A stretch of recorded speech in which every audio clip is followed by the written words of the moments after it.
দর্শক, পুশিন নিয়ে আরো জানাতে আমাদের সঙ্গে যুক্ত হচ্ছেন আমাদের সহকর্মীরা। শুরুতেই যাব লালমনিরহাটে, সেখানে রয়েছেন সহকর্মী রবিউল হাসান। রবিউল, সীমান্ত দিয়ে ৫৮ জনকে পুশিনের চেষ্টা করা হয়েছিল আমরা জানতে পেরেছি।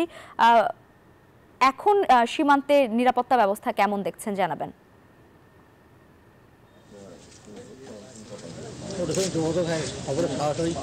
ধন্যবাদ লাইভা, আপনি যেমনটি বলছিলেন কিন্তু গতকালকে ভোরে কিন্তু ভারতীয় বিএসএফ অবৈধভাবে কিন্তু প্রায় ৫৮ জনকে কিন্তু বাংলাদেশে ঠেলে দেওয়ার চেষ্টা করে। এতে কিন্তু বাংলাদেশি বিজিবি, আনসার এবং গ্রামবাসীর কিন্তু প্রতিরোধে কিন্তু তারা সেই পুশিনে ব্যর্থ হয়ে কিন্তু তারা কিন্তু পিছু হটে। ইতিমধ্যে কিন্তু বিজিবি এবং বিএসএফ এর মধ্যে পতাকা বৈঠক হচ্ছে এবং পতাকা বৈঠকে কিন্তু বাংলাদেশের পক্ষ থেকে বলা হয়েছে যদি কোনো প্রকার বাংলাদেশি নাগরিক হয় তারা কিন্তু বাংলাদেশে গ্রহণ করা হবে, এমনটি বিজেপির পক্ষ থেকে জানানো হয়েছে। এবং এদিকে কিন্তু বিএসএফ বারবার দাবি করছে তারা বাংলাদেশের নাগরিক, কিন্তু তারা ব্যর্থ হয়েছে, বাংলাদেশের নাগরিকত্ব তারা নাই। কিন্তু তারা গতকাল রাত ৯টায় কিন্তু তারা তাদেরকে এবং কাঁটাতারের বেড়ার লাইট অফ করে কিন্তু তাদেরকে গ্রহণ করা হয়েছে এবং এ নিয়ে কিন্তু এখনো কিন্তু সীমান্তে আতঙ্ক কাটেনি এবং পাশাপাশি এই সীমান্ত এলাকার মানুষের মাঝে আতঙ্ক কাটেনি এবং ইতিমধ্যে কিন্তু এই সীমান্তে কিন্তু আনসার, সাধারণ মানুষ এবং বিজেপি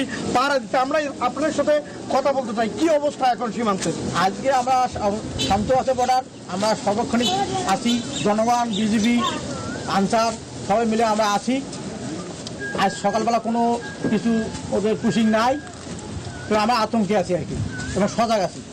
ধন্যবাদ আপনাকে। আমরা শুনছিলাম যে একজন সীমান্ত মানুষের এবং এই সীমান্তের মানুষের মাঝে কিন্তু আতঙ্ক রয়েছে, কিন্তু এখানকার মানুষ কিন্তু সজাগ রয়েছে। আর একটি বিষয় জানিয়ে রাখি, গতকাল কিন্তু ৬১ বিজিবির সিও মুজাহিদ মাসুম বলেছেন যে এই সীমান্তে এবং অত্র এলাকার যত সীমান্ত আছে সেই সীমান্তে কিন্তু বিজিবির পাশাপাশি আনসার নিয়োগ করা হয়েছে এবং সাধারণ মানুষ কিন্তু তাদের সহযোগিতা করছে। তো এই ছিল আমার কাছে সর্বশেষ।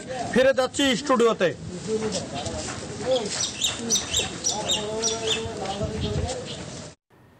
রবিউল, ধন্যবাদ আপনাকে। দর্শক, আমরা এবার সিলেটে যাব আমাদের সহকর্মী নাজাত পুরকাস্থের কাছে।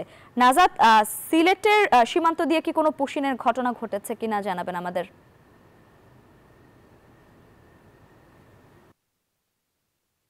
সিলেটে কিন্তু গত 14 তারিখ থেকে এখন পর্যন্ত 135 জনকে পুশিন করা হয়েছে। আমরা গতকালকে সর্বশেষ সিলেট জেলা সীমান্ত দিয়ে, দুটি সীমান্ত দিয়ে 36 জনকে পুশিন করা হয়েছে।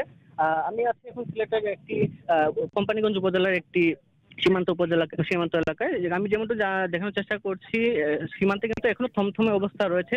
বিজিবির পক্ষ থেকে কিন্তু বলা হচ্ছে সীমান্তের নিরাপত্তায় তারা কিন্তু টহল জোরদার রেখেছেন, তাদের যে নিয়মিত কর্মকাণ্ড সেটাও কিন্তু রেখেছেন। তারা কিন্তু যেটি বলছেন, শুধু এখন না, ভারত পাকিস্তানের যে অবস্থা, সংঘাতের অবস্থা হয়েছিল সেই সময় থেকে কিন্তু তারা তাদের যে কর্মকাণ্ড সেটি কিন্তু রেখেছেন। কিন্তু একটি বিষয় জানিয়ে রাখি, সিলেট সীমান্ত দিয়ে কিন্তু গত কালকেও 66 জনকে পুশিন করা হয়েছে এবং সিলেট জেল বিভাগের বেশ কিছু সীমান্ত দিয়ে মোট 82 জনকে পুশিন করা হয়েছে, যার ফলে কিন্তু সীমান্তে একটা উত্তেজনা, সীমান্তবাসীর মধ্যে একটা আতঙ্ক বিরাজ করছে, এটা বলাই যেতে পারে। যেহেতু বিজিবি বলছে তারা কিন্তু তৎপর রয়েছে তাদের পুশিন বা সন্ত্রাসী কর্মকাণ্ডে ঠেকাতে, তাদের কর্মকাণ্ড অব্যাহত রয়েছে, কিন্তু পুশিন কিন্তু ঠেকানো যাচ্ছে না। আমরা কথা বলেছিলাম বেশ কয়েকজন নাগরিক কমিটির নাগরিক সদস্য, সচেতন নাগরিক মানুষের সাথে। তারা যেটি বলছেন, এরকম পুশিন কিন্তু আসলে গ্রহণযোগ্য না। ভারত কিন্তু তাদের